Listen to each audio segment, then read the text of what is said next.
This is MC Fireside Chats, a weekly show devoted to the outdoor hospitality industry, hosted by Brian Searl and Cara Csizmadia. You'll hear from special guests that focus on topics to help your business succeed, all backed by Modern Campground, the most innovative news source in the industry.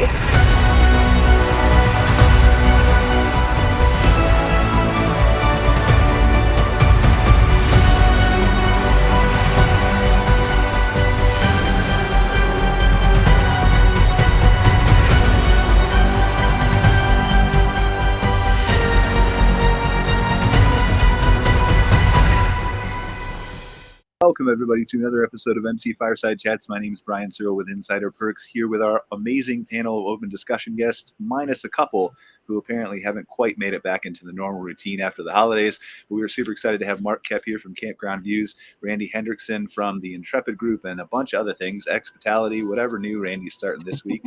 I feel like the list continues to grow, but great guy, super excited to have his knowledge here. And then, of course, Cochran from Campspot, VP of Business Development.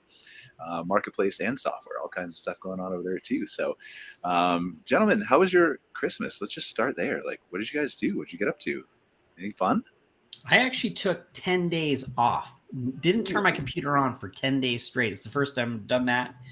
I don't even know how long. So I'm back.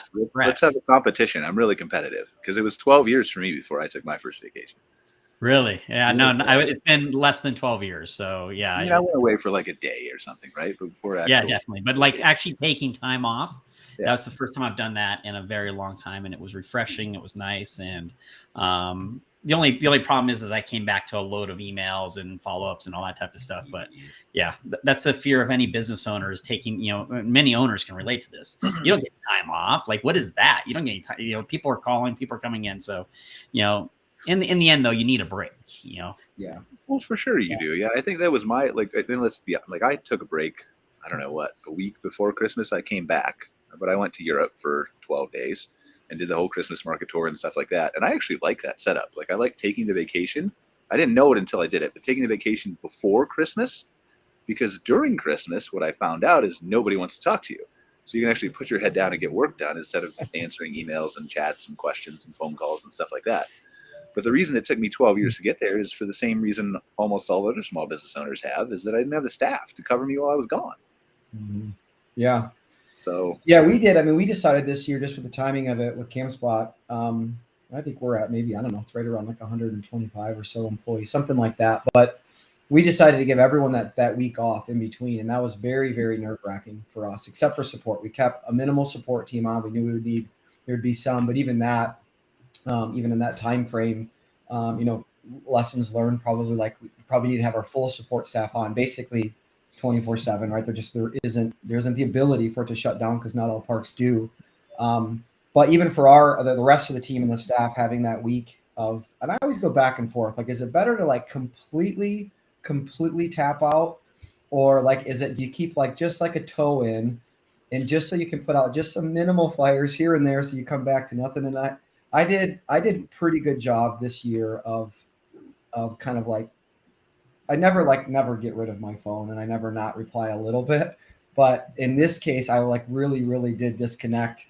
Nothing too crazy, stayed in town, but it was great. It was really refreshing. I think a lot of people needed that too. I'm always jealous of the campground owners that we talk to. They're like the week that their park closes, they're like, you're not going to hear from me again for 3 months because I'm going to be in Florida. Talk to me again in February. Talk to me again in March. And I'm always like, gosh, but honestly, like, they deserve that though. Like, I know. I would not trade putting up with campers for 4 to 6 months to just have a couple off to do whatever. No, that's not an equal trade.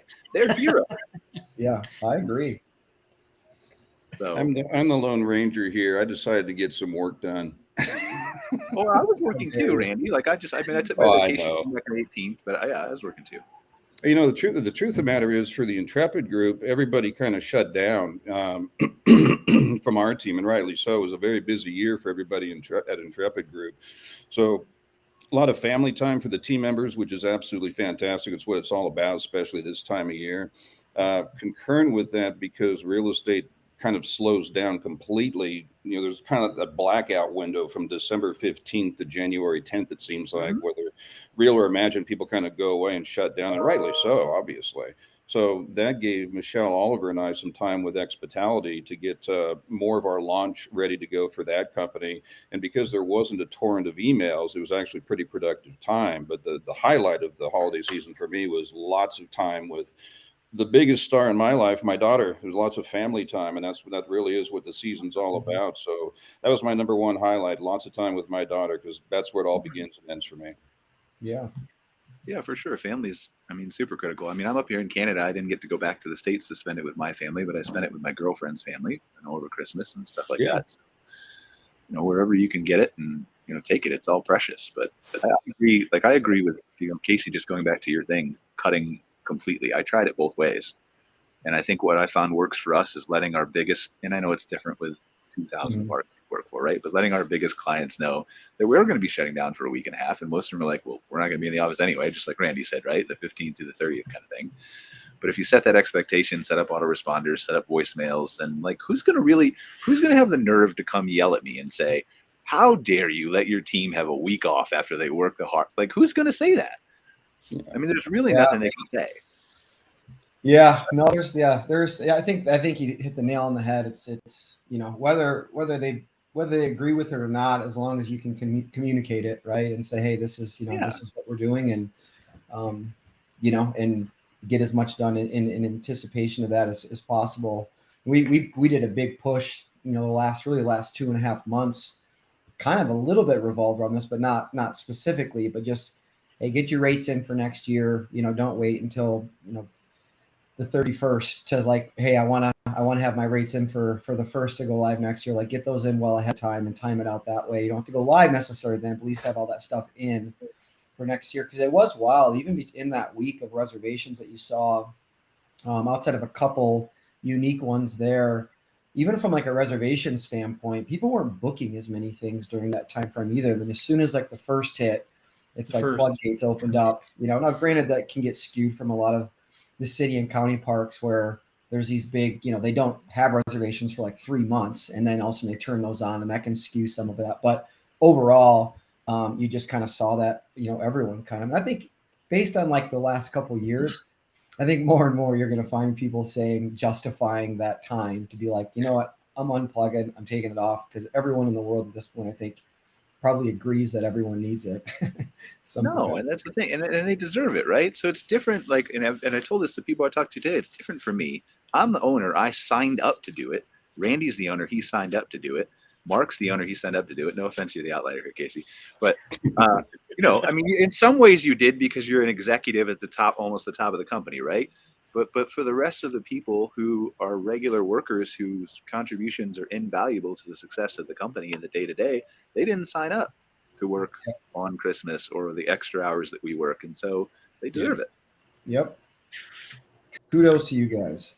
Well, and that, that leads into the conversation for the owners. That's the big thing that's happened the last 2 years, and also leading into this year, is finding people who are willing to work, number one, and the people that are willing to work doing a good job. And so a lot of owners are facing that looking into this next year is, how do I do that? How do I find good qualified people who will actually dedicate themselves to working and really driving it forward? And Randy, you've got a lot of experience with that.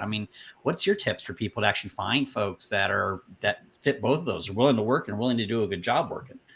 It's a great question, Mark, and something I'm pretty passionate about. Ultimately, I think if an employer is faced with a challenge of finding good people, a great thing to do is look first to their culture and their company and how they express their values to their staff. There's a lot of reasons why people stay at a job or take on a job or leave a job. A lot of that has to do with, do I feel involved in the culture of the company? Do I have a voice? Is my voice being heard? If I have feedback for management, will they listen to that? And when you can look at your culture and really say, we want to empower our staff to make good decisions, give them the tools they need to succeed, encourage feedback, literally taking off the name tag and forgetting title and rank, and let's all figure out how to make this business better and more involved for everybody. I think it's when you kind of treat it as a mill of people come in, people come out, and hire them at their replacement wage. That's where you have the biggest disparity between quality of staff and just number of staff. But you really kind of go back and look at your culture with really open eyes and say, who are we? Would I want to work for me? What would I do differently to make my place better to work for? Often the company culture is going to attract the best talent with the greatest longevity. And it's really been proven, in my case, decade after decade, when you really are culture first and make sure the employees are valued as part of something that's a living, breathing entity, that increases your odds of finding great people exponentially over just wage or just benefit package. Yeah, we were just having that conversation today, a little bit in a different tone, but just about setting like expectations, right? Like just for someone understanding what is the reality of that day-to-day job, right? And you can paint. It's so easy to like paint this picture of like what the job is, but then what is the reality of it? What is the day-to-day aspect? Right. Of course, we're always preaching and pushing like automation and doing as much of that to take some of that manual like labor that might not be necessary, that most people don't necessarily enjoy doing anyways. You want to automate as much of that as possible. But we've just found, setting the expectation of what that is and the reality of that role from the jump, and making sure that aligns with what that person's, either good at, wants to do, or wants to be a part of. We were just having that conversation today, so it's a funny topic. I mean, it's really. Go ahead. Yeah.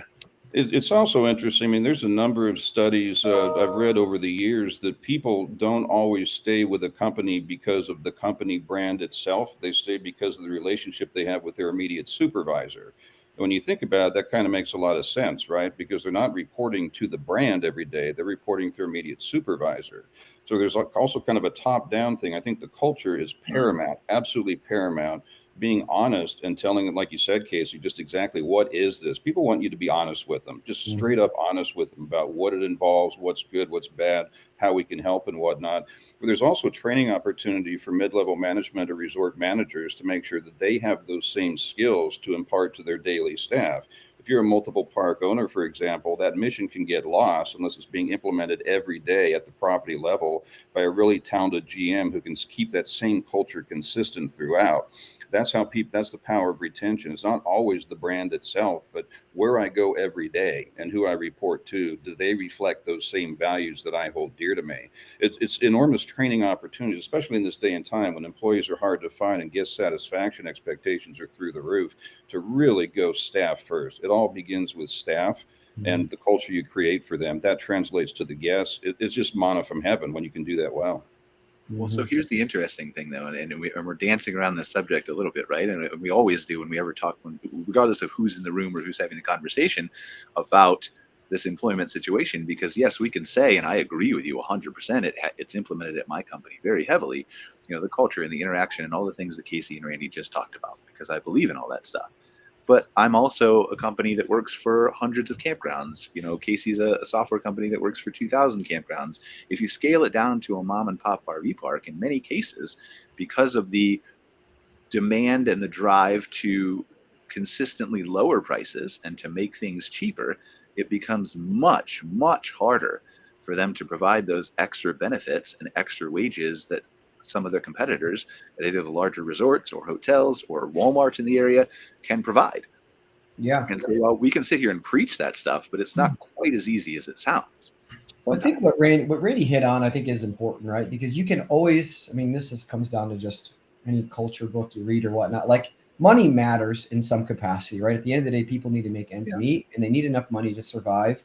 And there's that threshold of what that is. Now, what they're willing to do for that amount or whatever the case is, you can dance around that. But to me, I think there's an opportunity for campgrounds, and I think we touched on this before, but where there's opportunity or where you can utilize, and again, this isn't tuneless because every company does some capacity of this, but where there's incentive that can take place, to me, there is an opportunity for campground owners that may be struggling to hire, because it's like, hey, I can't pay someone $25 an hour right off the bat, or I can't pay someone $80,000 a year right off the bat. I need to justify this, and then eventually, if they do really well, blah blah blah blah. But there's so many things within, like to your point, Brian, like the mom and pop campground that maybe isn't corporately ran or funded and things of that sort, where those dollars and cents they have to add up.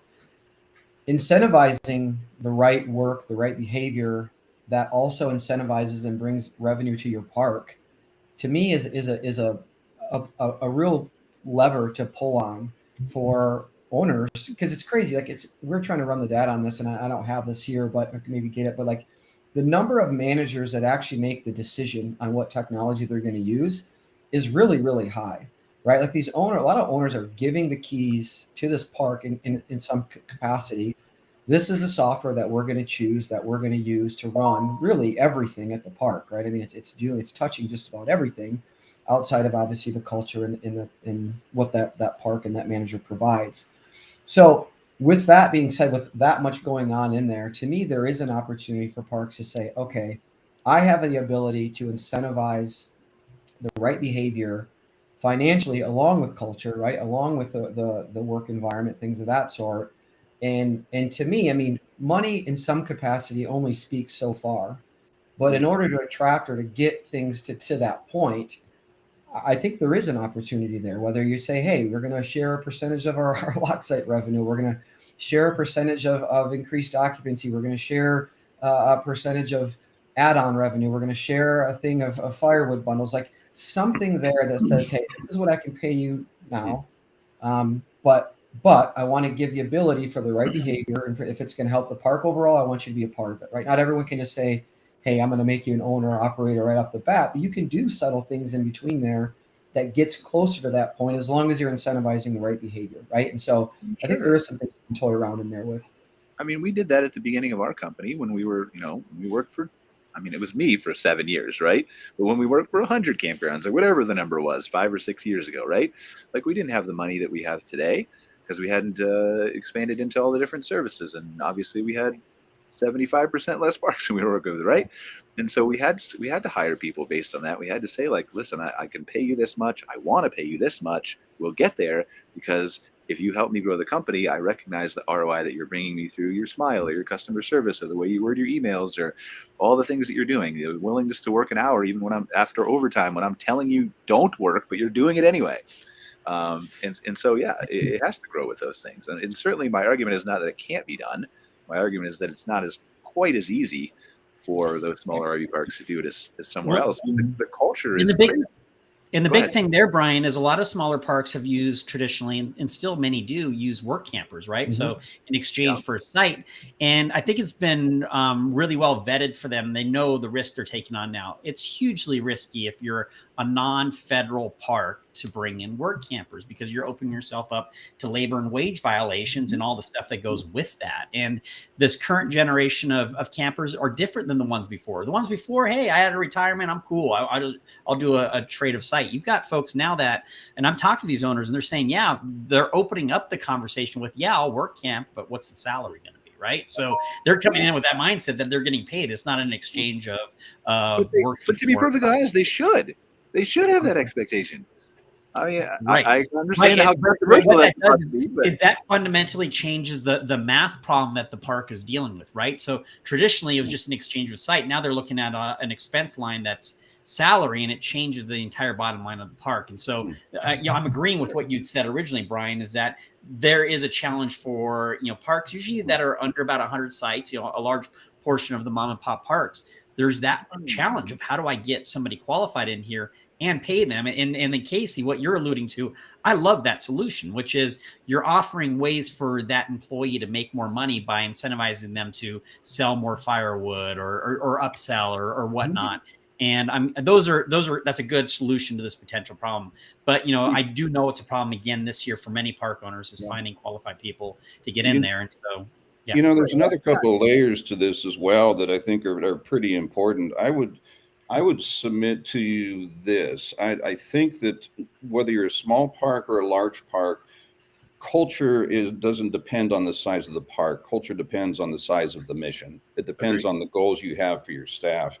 For years, I've preached to people just buying a park. Before you start throwing park models in there, allocate some of that to staff retention, staff bonuses, and retaining the best talent. If you've got a lot of shiny new park models in your park or tents or what have you like that, and your front desk staff keeps churning and there's a new face every day, and they're hired at the lowest replacement point on the wage scale, if you don't have the best people and pay them well, that's an investment with an expected ROI. Your payroll doesn't have to be a sunken cost. It is an investment in the future of your business and in your different revenue streams.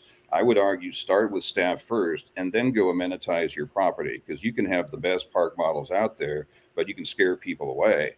But, even further to that, I think, that's point one. Culture transcends any size of any property. But to what Casey was saying, that there was a study I read not long ago that's reasons why people stay at a job. Wage was number 5. It was after culture of the company, feeling involved, being part of decision processes. It's not always about money. You can get paid more bucks at one place, but if they treat you like an automaton, a robot, you're not going to be happy. But if you show up and everybody's happy to see you, and your owner's doing something that says, I appreciate you and I value you, and here's how I'm going to demonstrate it to you, the wage is really not going to be that important of a thing. It's going to be important. It matters. Everybody has to live, but it won't be the determining factor whether you stay or go. But one final point to what Casey said, which I absolutely love, incentivizing all staff at all.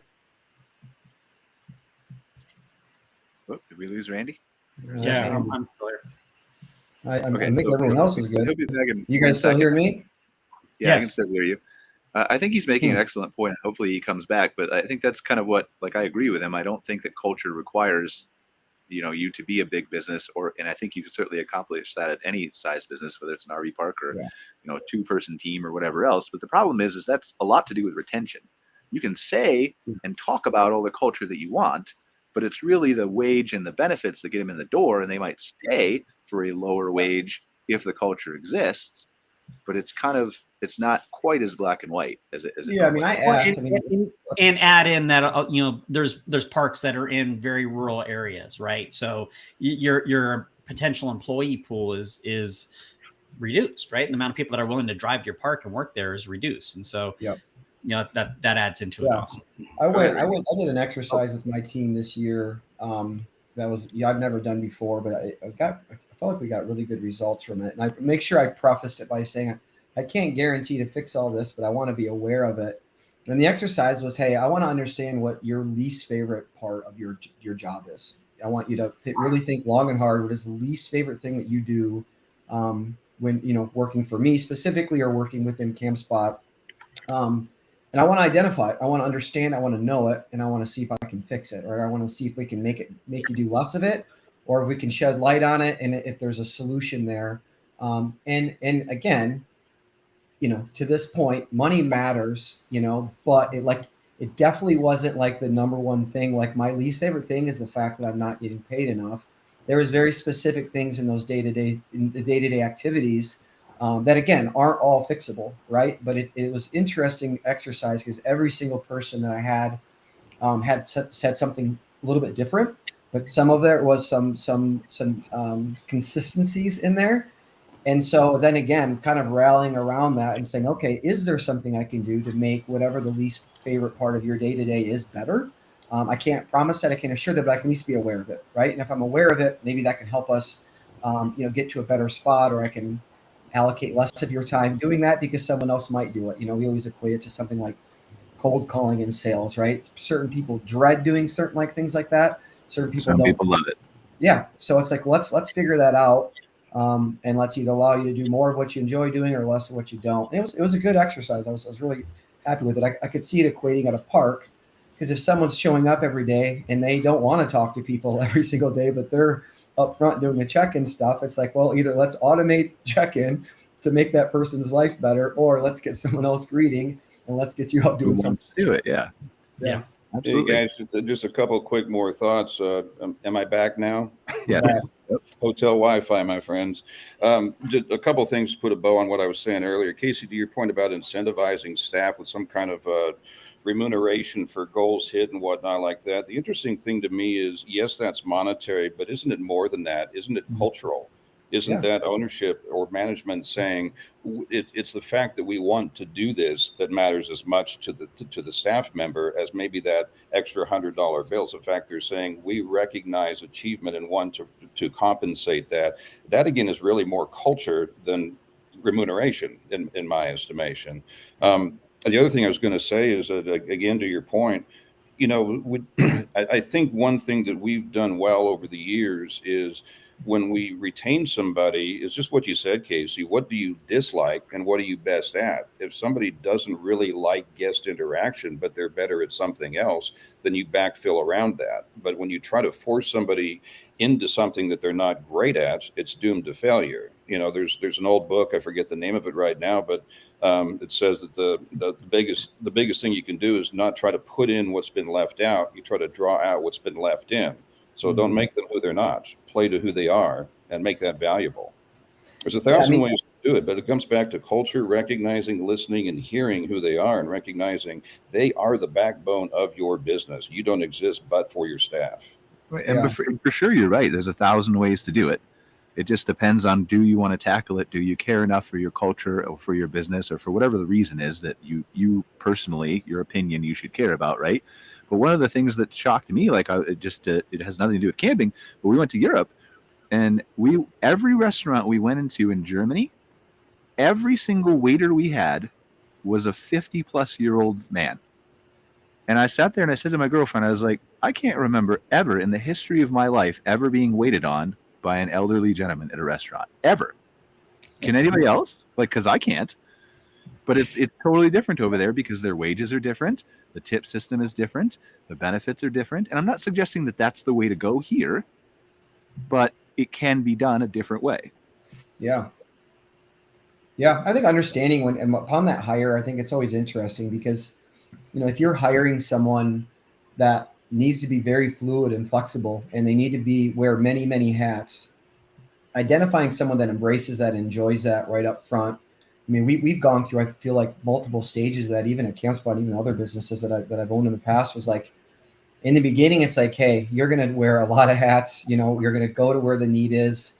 And if you enjoy that, you're going to be able to really embrace this. But then there gets to a certain point where you start to be like, well, now we need you to really hone in and define and own this space. And for a lot of people, that's a scary transition, right? I don't want to just do this. Even though I've done really good at it and I've proven that, that's why I'm getting put to this position. I don't want to just do this one thing all day. I like to embrace the change and things of that sort. And that's always a unique thing too, because, you know, as someone comes in, maybe they're doing a little bit of everything and then they do a good job with one thing. And you say, okay, I'm going to have you only do this because you're killing it.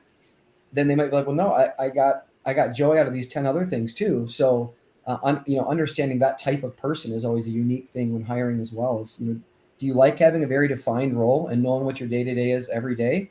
I certainly don't, but I know a lot of people do. And so, you know, you want to hire a role according to that, right? Like that says, yeah, I like things very clear, you know, an exact job description. I know exactly what I'm doing and I'll do a good job at it. Or it's like, hey, I like that gray area and I want to go to where there's need and I want to fill roles. I think that's probably why a lot of people end up starting a business, is because they go, there's no way someone's going to tell me what to do each and every day. I'm going to figure out what I'm going to do myself. But yeah, that is an interesting thing when hiring. Yeah, I was raising my hand too, Brian. That's me also. You can't. Yeah. My team knows that. They're like, darn it, Mark, would you just do what you said you're going to do? I'm like, no, I'm going to do 3 other things. And yeah. So anyway. Opportunity, man. Opportunity's there. It's impossible to turn it off. And anybody who knows me will tell you my organization is gone. Like, I'm not organized at all. So I'll tell you I'm going to do something, or I'll sit down and I'll do this for this week and I won't get to it because 74,000 other emails will come in, or I'll change my mind, or I'll watch 300 AI videos over Christmas break and decide to learn that when I didn't need to, or whatever. Right. And so, yeah, I like the ability to be flexible and change my mind. And as long as you're taking care of what you need to take care of. Yeah. So RVIA released their wholesale sales numbers today. And they're down over 50% year over year. But something that interestingly pointed out by some owners in the Facebook group is that Class B shipments are actually up year over year. So all of the segments are way down and Class Bs are up. But it was interesting. That data point, in my mind, it kind of dovetailed to the other like big news that happened over the holiday break that kind of got mixed up in the holiday break, which was China completely eliminating all their COVID restrictions. And if you're Chinese, you can travel anywhere. And the big data point that I saw in that was travel and tourism specifically, that all the tourism operators like, holy smokes, you've got all these Chinese now that are looking to travel. And so in my mind, I'm dovetailing that off of this drop in RV sales. How does that affect us this year? And all of a sudden we've got this massive international market that, and one of the countries that they named as they wanted to go to was the United States. And obviously that draws into the national parks is a big draw for a lot of Chinese tourists and so forth. So those two data points just kind of like, it goes to this idea that just because RV sales are dropping, we're in the same industry, but we're a completely different vertical within that industry, being the campgrounds and RV parks. And how does that look this next year? And so I was going to throw the question at Casey and Randy's. Casey, first, you said your bookings, you saw a bump after January 1st. At Campground Views, we see the same thing. It's downhill to December 31st, then immediately back uphill through August. And we're already seeing that data right now showing. Are you seeing an increase in international bookings? And are you measuring that at all? Yeah, I haven't dove in specifically since the beginning of the year on the international. It's a really interesting point. I mean, I'd be curious to see like if there's any type of general metric that can tell that. That's always interesting to me because again, I mean, I don't know if that's going to open up more. You would assume potentially more rentals, right? So I mean, I still think like to your point. Let's say RV sale. Let's say they are down. Is that reason for parks to worry? Nope. In my mind, I would still say no, because there's a couple different reasons. At a very basic level, whenever I drive like across the country in some capacity or just driving in general, the amount of RVs and trailers that I see parked at someone's house, it's like mind blowing. At some point, I'm like, where are all these going? Because it's like in some cities and counties and places you're going through, there's like sometimes more than one in every single driveway or like park in their yard. And I'm like, there's so many of these things everywhere. Where are they all coming from? So at some point, someone's going to use them. So even if there is this influx of international travel, you're assuming the rental aspect of things is would go up. And with that, you would assume places to stay, are going to go up too, right? I mean, I'm not too worried about I would if I was a dealer, right? If I'm an RV dealer, I would probably be worrying a little bit. But as far as like a campground, just the volume of trailers that are out there are so excessive. So, yeah. I know you didn't call on me, Mark, but we did have this conversation actually on the December 21st show with Phil Ingrassia, who was on here for RVDA, just very briefly. And he said, that yes, RV sales are down, but what they're really doing is normalizing from 2019 over pre-pandemic, right? And maybe that's a buzzword, maybe it's not. I tend to believe him based on the numbers that I'm looking at, because you can see they're up still over 2019, even though they're down 50% now. But he did say, regardless of RV sales dropping, there are 2 million new RVs on the road. Right. Yep. Where they're going to camp. So RV sales, I don't think, is indicative of anything that's going to happen in 2023. I think there's lots of other stuff that is, but not RV sales. RV sales have never been indicative of the camping industry. It's indicative of the RV manufacturer industry, but not the camping industry. There's a big boom in sales, obviously, post-COVID, with everybody coming back out of their caves and whatnot. But, I mean, let's face it, if you bought an RV a couple of years ago, do you have to buy one this year? It's going to last you a few years. So you're not buying one this year because you already did it the year before. But now you're camping. You didn't buy one. I think the more interesting macro trend within the data, however, is, as Mark pointed out, Class Bs and truck campers and park models are up. Now, park models are quite different. They're an accommodation versus an RV, but they're called an RV, so they're tracked as RV sales. You see that number going up because people are buying those for accommodations, as they do more of the experiential hospitality, dispersed hotel model type of thing. But I think that the bigger thing to look at is the Class A's, the travel trailers and whatnot. That's down, and there's a reason for that. Class B's, who's buying a Class B? A Class B is going to be the younger generation. It's going to be a Gen X, Y, Z, whatever you want to call it. But that's a trend in travel, period. So it's not as big. It's easier to maneuver. It gets to more places, more of the off-road type of thing, right? The overlanding type of thing, getting to more remote destinations. You don't want a 40-foot Class A to do that. You want to be mobile. You want to be able to park it in a hotel parking lot if you want to. So it makes sense that Class Bs and truck campers have just been kind of through the roof. So on a number of sales volume, they're still quite a bit behind the other categories. But as a percentage, that's the trend line I'm looking at. It's going to remain that way in my estimation. Class Bs and truck campers will continue to dominate this sort of a trend line because of demographic changes, of purchaser changes, of consumer behavior changes. It all speaks to something that the industry should pay very close attention to. And disposable income that they have too. And disposable income. Cheaper. Yeah. Well, One they thing go ahead, Mark. That wasn't me. Oh, some Class Bs are right up there with some of the big boys too, because you can spend a Price-wise, couple $100,000 on a Class B, but that again speaks more to if you got a $170,000 Sprinter van, Mercedes Sprinter van versus a $170,000 40-foot travel trailer, they're going to buy the Sprinter van. So at that economic price point being neutral, they're choosing a different type of vehicle. That's something to watch. yeah, I think the only that trend that I impacts can where see. they're going camping, right? And sorry, Casey, but that impacts where No, they're you're going camping. Because they It can does. take that van, as we talked about, to BLM land and state parks much easier than they can to the large RV resorts. Not saying they will, but they can. And hotels, as Randy noted, right? They can. Yes. So the idea behind a Class B is that flexibility you have to either camp or stay in a hotel or use it as a portable toilet, right? I can make some food on the road as I'm driving somewhere or whatnot, or taking it to soccer games or whatnot. I mean, there's talk about some that real with the Cybertruck guys from Tesla about how you can pop it up and use it. Yeah. So continue. Sorry. Yeah, it's a consumer preference. It's a consumer behavior. It's not a trend. It's not even so much about economics. It's what does the industry look like going forward, and we're seeing it. We're seeing it prove out. Numerous articles, numerous data points, just the sales themselves. That is the way the industry is going, and I really think it's ostrich syndrome, putting the head in the sand to think it's otherwise. Class Bs, look for them. I mean, that's just what's coming, and it's going to keep coming. And I'm sorry, Mark, I didn't mean to cut you off if you had something else to say. I think I'm good. Casey's the one that's been sitting here waiting to. Oh, jump in. Okay. Oh no. I was gonna say. I mean, I've always been a pretty positive outlook on everything, like camping wise, right? There's been a bunch of stuff, like, economy, things of that sort, slowdown of RVs, blah blah blah. I mean, to me, maybe the only thing to tentatively keep an eye on with the economy and work is that it's still pretty common for many companies to basically got forced into remote work.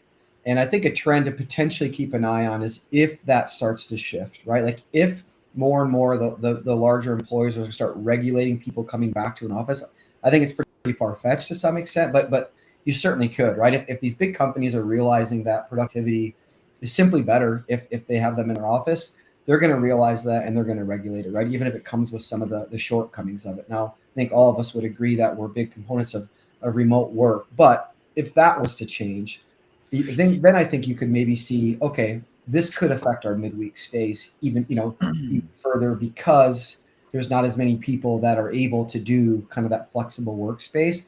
I think we're a ways off from that, but that could be something I could see in 2023 if you see some of your bigger companies really regulating that back. Probably there'll be some sort of trickle down effect. Could that affect maybe some midweek stays potentially then? I mean, that's for sure going to happen. And I'll go out on a limb and say that. I'm not saying it's going to be 2023, but what's going to happen is the labor market will stop having so many job openings. And then as the recession continues or starts or however you want to say it is right now, I expect it to get worse in 2023. Then as it becomes not more of an employee-friendly market and an employer-friendly market, then they're going to have the ability, not saying all of them will, but a lot of them will have the ability to say like, oh, well, we've always wanted you to work in the office. Now we can, and we don't have to worry about you quitting as much. Yeah. Yeah. It's hard to hire like and regulate an office. I mean, unless you're stuck with that throughout, we've pulled all of our whole employee in base too. And it's tough to kind of go to that remote option and then regulate it back. Like it's a scary position for the employer to basically, say, hey, we're going to go to this route because we know it's better productive. We know we get more da. Yeah, it'll be interesting. That goes to your culture too, right? Campspot's culture, Intrepid Group's culture, Campground View's culture, Insider Perks culture. Because if you have good culture and you create a situation where you value your employees, then your employees will be willing to work for you just as much at home as they are in the office because they care. So, yeah. That's why Musk is pissed off because he's a dick. Oh, can I say that? Sorry. Not allowed to say that. I don't know if we're censored on. That's your show, buddy. You're gonna get the Facebook group flag now. Yeah. I mean, it is what it is. He can't get his people to work for him because he's not a nice boss, at least on the surface, based on what we hear in the media, right? Obviously, I don't know the man personally, but I feel like somebody would step up to his defense if it wasn't true. You've officially been banned from Twitter. Yeah. Well, they got blocked in for a couple years anyway. He really cares.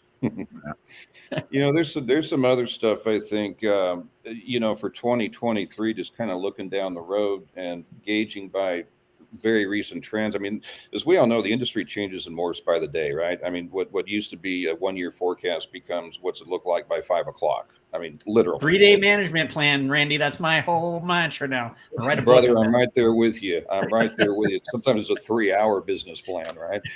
But there are some macro trends that I'm really paying a lot of attention to. One, I think, is collaboration. There's actually 3 C's, I think: collaboration, community, and communication. So on the collaboration front, I think there's going to be continued more trend of businesses that formerly thought of themselves as competitors collaborating and realizing their strength in numbers and their strength in coming together to provide even better services for more people. There's always going to be new companies starting up, but I think collaboration is certainly kind of in the spirit of what's been happening, will continue. And that, not throwing under the bus here, Casey, but I think you could certainly speak to that. Community aspects.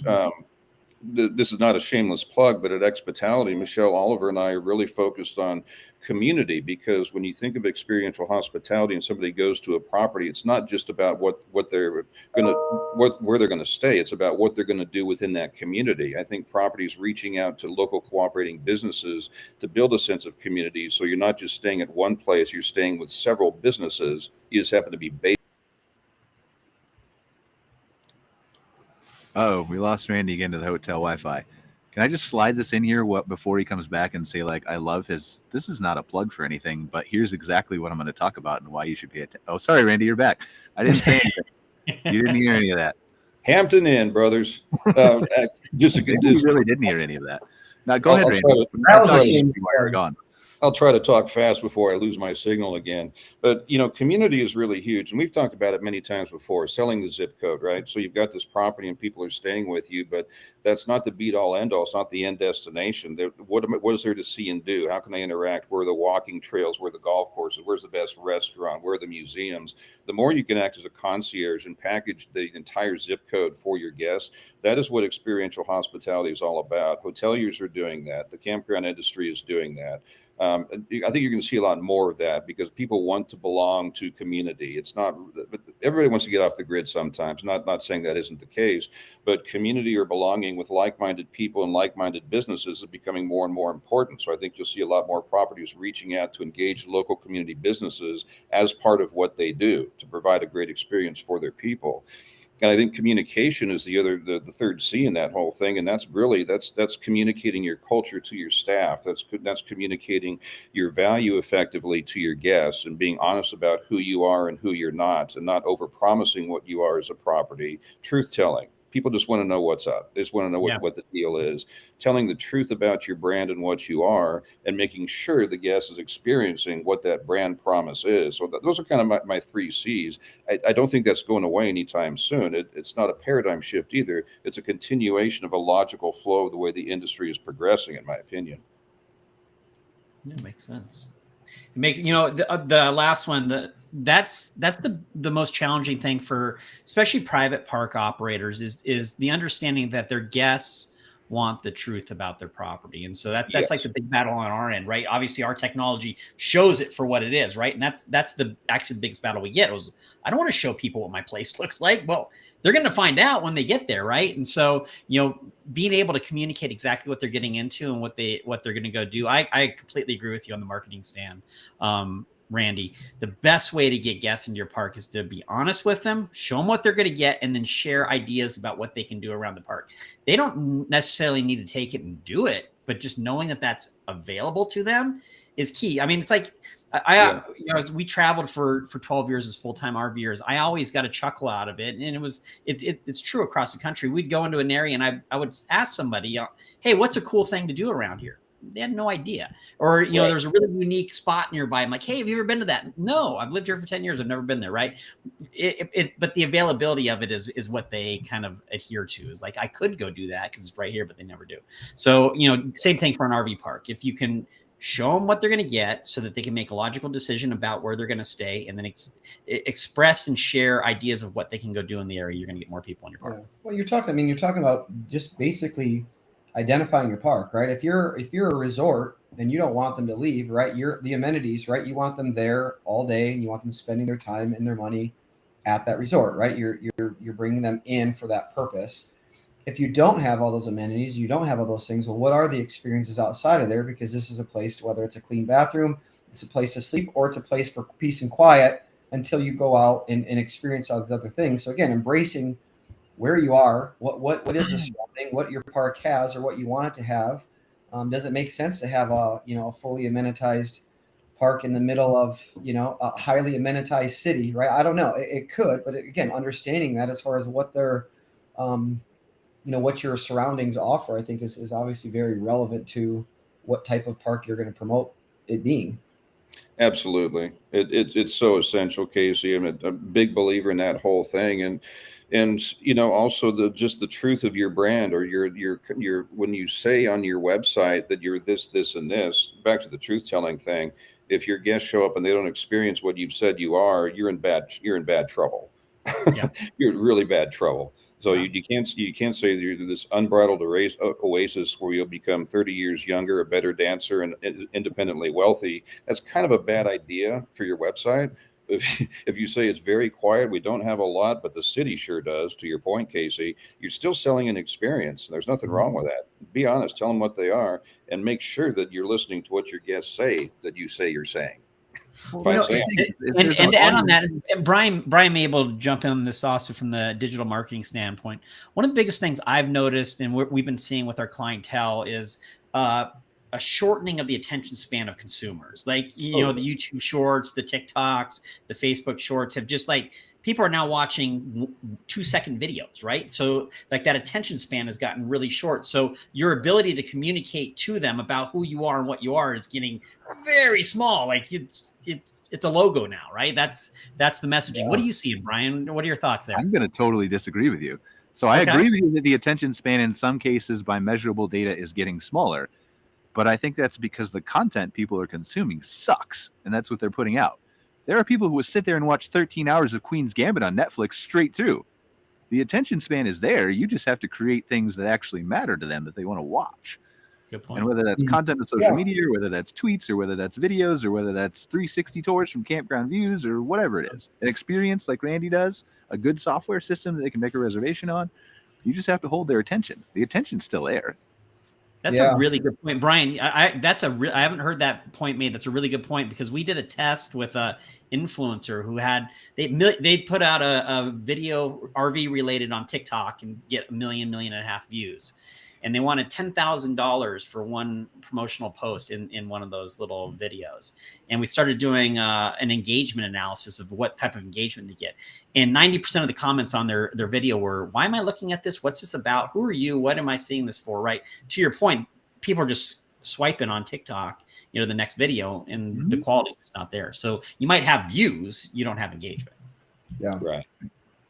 So that's all. It's always been and will forever be about attention. Period.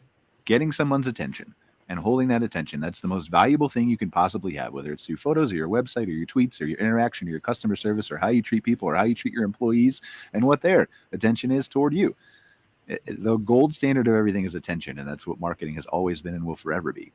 Attention is content, and content has to be engaging, like we're all saying here. But there's and Brian, you and I have talked about this before. Is that it's the funny stuff about numbers. I mean, if I had 10,000 followers for Exphospitality, for example, and they were all just drive-bys, then what have I really done? I'd rather have 15 engaged clients who value the service than 100,000 people that say, "Oh, I saw that." We've said that content drives. That's what drives your revenue. I mean, engaged people, not masses of numbers, but who's actually consuming your services. And then ultimately revenue. And we've said this for years to clients. I don't care if you have 1 million followers on Facebook. If nobody's clicking book now to reserve on Campspot or whatever else, right? Who cares? Right. I don't care. Conversion, right? Yeah. Yeah, totally. It's all I mean, I would tend to agree a little bit more. I mean, I agree with both. I mean, I was kind of in the Mark corner in the sense of attention is so quick. If you can grab someone's attention, right? I mean, to your point, Brian, Netflix, right? They throw out a teaser that automatically plays for 10 or 15 seconds, and you hope that draws in to commit to that 13 hours. But there was a study, I read some article on this at some point. I probably read it for 15 seconds if I'm going into what we're talking about. But there's the idea of how many people actually go to Netflix and never actually watch anything. they just scroll through content, but they never commit to any of them. So like, hey, I got an hour to relax and sit down, and you spend 45 minutes of that just searching through. I do that when I have a chance to sit down and watch TV. My girlfriend does that. I actually bought my girlfriend. There's this thing on Uncommon Goods. If you want to go look it up, it's a little dice thing where you can spin, like, and roll 3 dices and decide what category of movie you're watching. Whether it's a comedy or whatever else. Yeah, they sell something like that. It's like $10 at Uncommon Goods. Yeah. Yep. But you're not wrong. It is. So the getting the commitment, right? You can get, the flash, the quick. But that's the thing, is Netflix still has their attention. And so whether it's an ad-supported platform or they're paying the monthly fee or they put a banner ad there, they still have the attention and they can still use it and monetize it. Yeah. Yeah, for sure. So, well, looking at 2023, Brian, what's coming down the pike from Modern Campground? What are you working on? From Modern Campground? Yeah, I don't know. Like, I got lost in starting 3 new businesses in 2023 over the Christmas break. So, I did. I'm sorry, I did. I can't tell you anything about it, but anyway. I don't know. Modern Campground, we're still plugging away. We're using, and we've talked a little about this, before the show started. Like, we're using a lot of the artificial intelligence tools to make us more efficient. Casey touched on that with automations and things like that allows some of our team to, I don't necessarily need 40 writers like the New York Times has or whatever they have anymore. Obviously, we're not putting out the same level of quality of content that the New York Times is, so I'm not comparing myself to them. But I want to hire the best people. I want to have who I need. I don't want to cut staff because I'm automating, but I want to let the staff I have do the things they love to do, which makes them happier. They produce better content. It's a full circle thing with culture and everything else. So just focused on that, saving some people time, some stress, and being able to do more things with less resources from Modern Campground specifically. Yeah. So Casey, what's Campspot got for 2023? Yeah, we still got a lot on our plate to,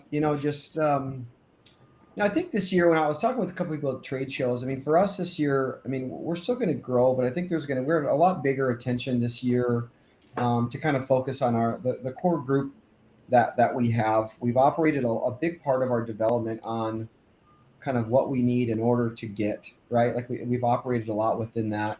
And we learned a lot this year, just the volume of parks is saying, let's get the parks that we have now. Let's get those subtle things right. Like for us, it's always been really intriguing for us to build kind of like the next big flashy feature, something that's going to, truly impact either the industry or impact revenue in some capacities. And we still want to allocate, but a majority of our resources have always kind of going to that. But then there's also this concept of we call it simplifying the basics, right? What are those subtle day-to-day things that we could tweak and change that sometimes take an excessive amount of development to just do the smallest little tweak, but it makes a big impact on 2,100 campgrounds. And so we're at a point, I think, this year where we decided as an LT team, we're gonna. It's not necessarily taking a step back. It's essentially we're gonna start a drive. We're gonna allocate resources to address those things. We want to focus on simplifying, which isn't fun and flashy to talk about. It's really boring to talk about in terms of like, hey, this is the next big thing coming, as opposed to like, yeah, our Airbnb integration is going to wrap up in a week, and this integration, MailChimp's got this. So we're focused on integrations, but we have a big focus this year on simplifying the basics, right? We have enough clients that deserve that now to say, hey, some of these day-to-day things that we have and we need, we want to see those. And that's when we've done all the polling and all the surveying. It's like, hey, love this, love that we're making this, love we're doing this. Would love if you could just, do this subtle thing. And so this is the year of us basically compiling all that, lining it up as far as on volume and addressing them. So it's not the fun, flashy thing that I usually like to talk about, but I think it's necessary. Necessary is what's necessary. I feel like I was probably going to say something that seemed more smart, but I lost track of thought. So Randy, go ahead. Yeah. So on this end, I honestly, guys, for as long as I've been in the business, I don't know a time I've been more excited about what's happening in 2023 With the Intrepid group, just yesterday, we had kind of an ad hoc team meeting on some specific deliverables we wanted to address. And ironically, some of it is what we're talking about here today. We wanted to work on our 15-second message to be able to convey value of our brand and how we do business with a potential client or potential seller in advance of the larger 2-minute version, where we can talk more about the supporting detail, why those 15 seconds mattered, if that makes sense. So we're working on our communication about how to distill down who we are, what we do, why we're different, into a very compressed dialogue that reflects our values and our deliverables. And that was probably about the most productive call we've had with Intrepid team members, literally in the last couple of years. And we're implementing some system-wide changes for efficiencies on the back end with a number of tools to make us just better, more responsive, and better at what we do. And again, it all comes down to communication and who are we and delivering that in an effective way. The flip side of Intrepid Group is, of course, Expitality, the new company. And just as a reminder, like in one sentence, Expitality is like a bridge between the brand promise and the brand perception among the guests via conversation and not surveys. So it's done verbally to understand what the guest is saying and how the brand is being pledged, and kind of be that bridge between those to help the brand better understand guest expectations. And that actually ties right back into the Intrepid group, because anything we do with Expitality for a client is potentially an Intrepid customer. Any Intrepid client or sale could translate back to Expitality. And we've got a number of great industry folks that have signed on and backed the mission behind Expitality. That's on our website. Hi, Casey, you're one of them. And so I'm just really excited. It's kind of like for a guy like me who's been around a while, when you get to see a lot of dreams coming to fruition with the best people in the world. I couldn't ask for better people to work with. Michelle with Expitality, it's fun to watch what she's doing with her company. Intrepid with our team members. We're just building on the things that are good to get better at what we do, deliver better value, and it all comes back down to how. Oh, right at the end, he was going to give his cliffhanger and sum it all up. It was the Emmy award-winning thing. He's back. Go ahead. Give us the thing. We need to decide if you get an Emmy or not. We only got 5 seconds. I don't know where I lost you, but I work with great people and we're doing good stuff. How's that? There it is. Boom. That's the whole theme of our conversation, right? It Hanging is. on to the great people that you work with. So Yeah, I guess another 2023 thing that I'm interested in. I saw a ton. We had a lot of new parks, like new park builds that signed on 2021 and 2023. And so there's just a lot of campgrounds getting built, right?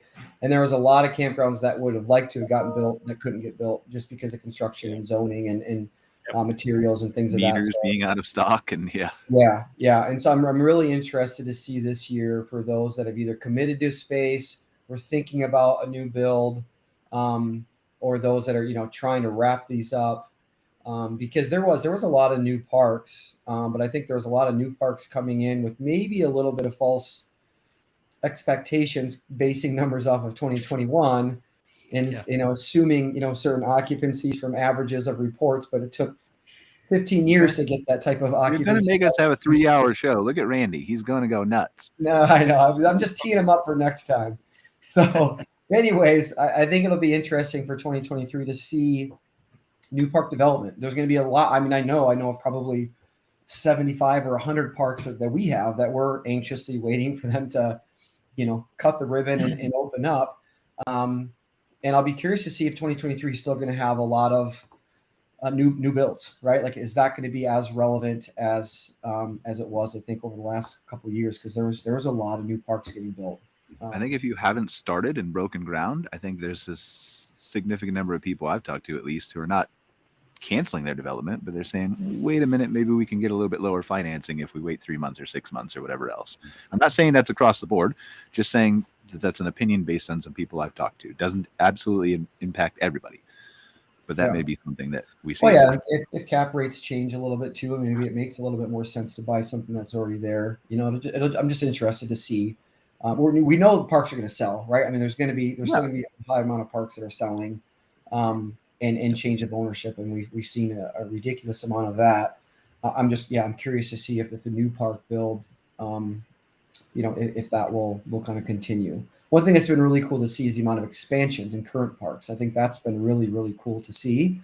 But even again, that could change based on, a year's number. If I'm, planning on adding 60 sites based on numbers from 2020 or 2021, 2022 would be interesting to see if that expansion still makes sense. We've only got a couple seconds left, but Mark, did you answer the question? I didn't. So 2023, you'll see two primary things. Number one, you're going to see a lot more virtual tours. We just hit 1,000. We have 500 in the queue to go live here within the first 3 to 4 months of the year. We're going to be bringing a lot of private parks online with the technology. And then within the Facebook group itself, you're going to see more of an emphasis on education and information for all these new owners and these new builds and the existing owners so they can better operate their parks. I have one quick question. I don't want to overpromise for you, Mark, but what is the name of the robot in Star Wars that has the ball that rolls around? It was in the new Star Wars movie. Not R2-D2, but like the ball who can go through your... I can't remember the name of the robot. No idea. You know who I'm talking about, though? You can picture the orange thing in your head?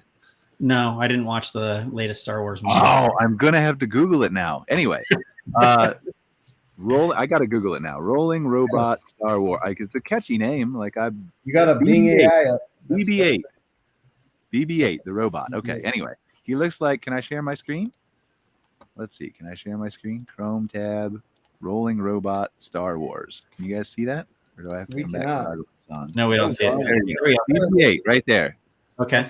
So BB-8. I don't want to overpromise for you, Mark, but I'd like a live 360 tour where I can remote control a BB-8 and roll them around the campground and actually see what my site looks like today. That would be cool. There's camera equipment out there now that's able to do LiDAR mapping of a location and give you a 3-dimensional space that you can actually just walk around in. That's a good idea too. They're like $80,000, and you can't get them wet right now. But all this stuff eventually comes down in size and price and complexity. So yeah, that's where my eyes are. We've already discussed. You can buy the robots, you can buy the drones to fly over. As long as you have a culture, you don't even need to pay your employees. I feel like that's what we took away from this. Maybe I missed one or two things. I don't know. Okay. Well, thank you guys. I appreciate you joining us for another episode of MC Fireside Chats. We will see you next week for a glamping special episode. And take care, guys. We'll see you. Thanks for watching this episode of MC Fireside Chats, hosted by Brian Searl and Cara Csizmadia. Have a suggestion for a future show or want to see your campground or company as part of an episode? Email us at hello@moderncampground.com. Join us next week for another episode. And don't miss the latest outdoor hospitality news and commentary from around the world at moderncampground.com.